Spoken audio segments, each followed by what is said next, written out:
the C8 Chronicles. Today, I don't know, does it signify the first day of car season?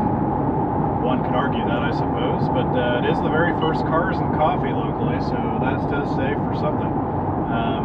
Going to meet up with a bunch of car buddies from a local car group and see what we see, but kind of a big day. It's a little cold for April and the first Cars and Coffee, but we'll take it. Car season upon us. That's a good thing.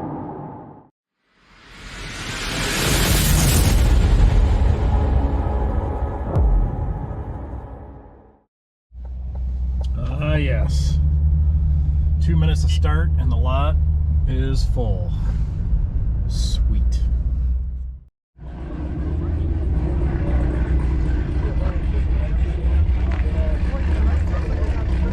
Camaro.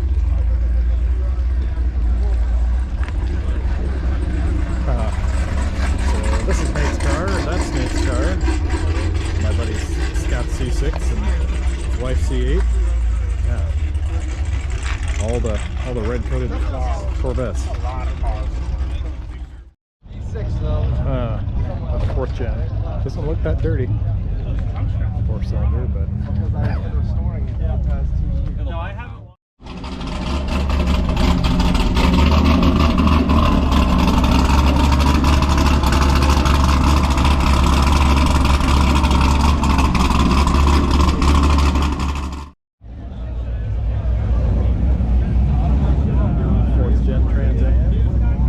Like 4th gen F bodies anymore. It's hard to come by ones that are still around, let alone clean.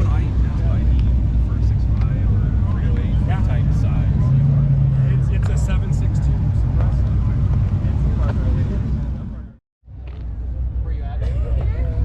One thing that's really cool about these, I've always thought, is that it just brings such a wide variety of different cars. You just never know what you're going to see at these things. You know, you can have something that's stock. You can have something that's crazy modified. You've got, you know, old school Miatas and a C5 over there, and you've got like a random Volkswagen and some bikes. So it's just pretty cool. And then you got some really awesome old vintage custom stuff. And there you have the very first car show of the season this year. It was kind of cool. It was a good turnout. Got to see some unique cars and some buddies, and it's good.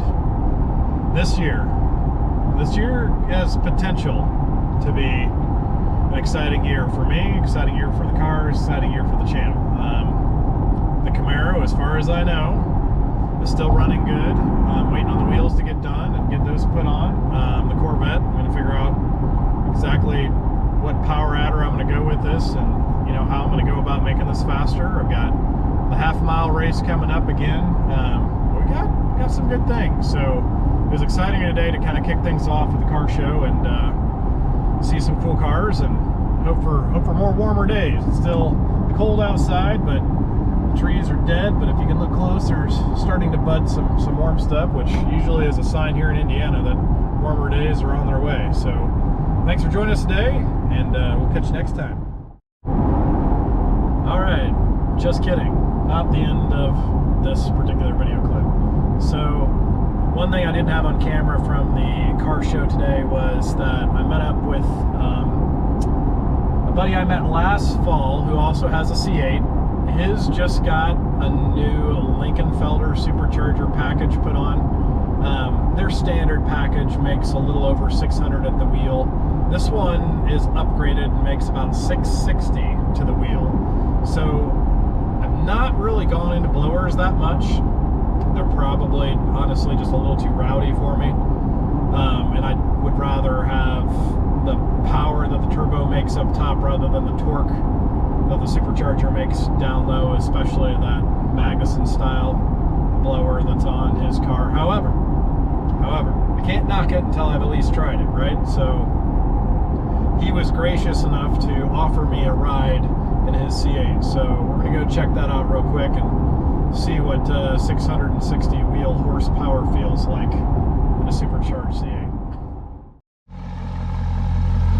Okay, it's the first one I've heard in person, minus the one Lingenfelder had at the half-mile show. It is a little different, I think. I think it's got like 5 discs in it stock, and they put 2 extra discs in it when they rebuild the pack. That's the way Brandon explained it to me. It still shifts super smooth. Yeah, I've not, I mean, that's the thing about this car, I mean, and why I felt so comfortable getting mod. I haven't had a lick of problem with it, you know, absolutely nothing as far as, you know, transmission. You read some of the stuff, you know, people having training. I think that's very few. It just gets blown out of proportion.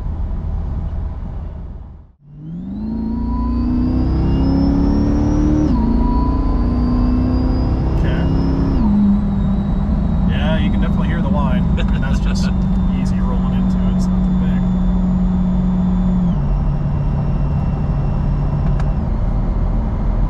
Yeah, that's not bad. It's not bad at all for the sound.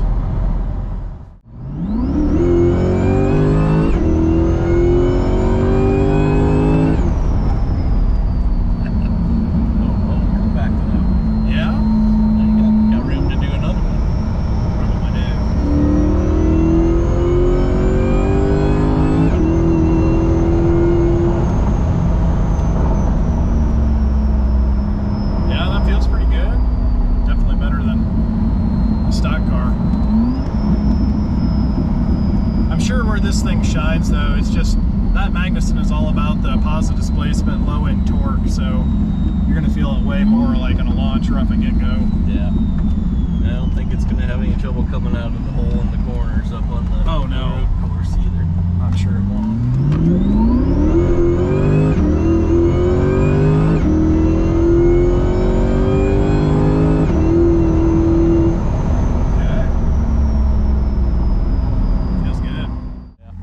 Thank you so much for letting me take it for a spin and let me get a feel for it. This is the first supercharged one I've ever really seen in person besides the Lingenfelder one at the track, and yeah, it's a bit different than that one too without the long tubes. The sound was not nearly as rowdy as I was thinking. So, well, thanks a lot. I'll let you know after, let you know how the track event is. Okay, so thoughts after riding in my friend Joe's car. It was different. It was cool. I was impressed of how not really rowdy it was. Now, granted, he had said at the beginning he didn't really have full exhaust on it, and I think from hearing the my other buddy's shop car at Lingenfelder, which did have full exhaust, that one was just, it was loud. I think that makes a difference for how rowdy it is. You definitely hear the whine when getting on it, which some people are a really big fan of it. I don't know if it's my thing. I will say still probably not enough power, to be honest with you. And yeah, I still think the turbo is probably the better route. But I was very, very thankful for him for throwing the keys to me. He did not have to do that at all. I'd be sufficient with just a ride in it.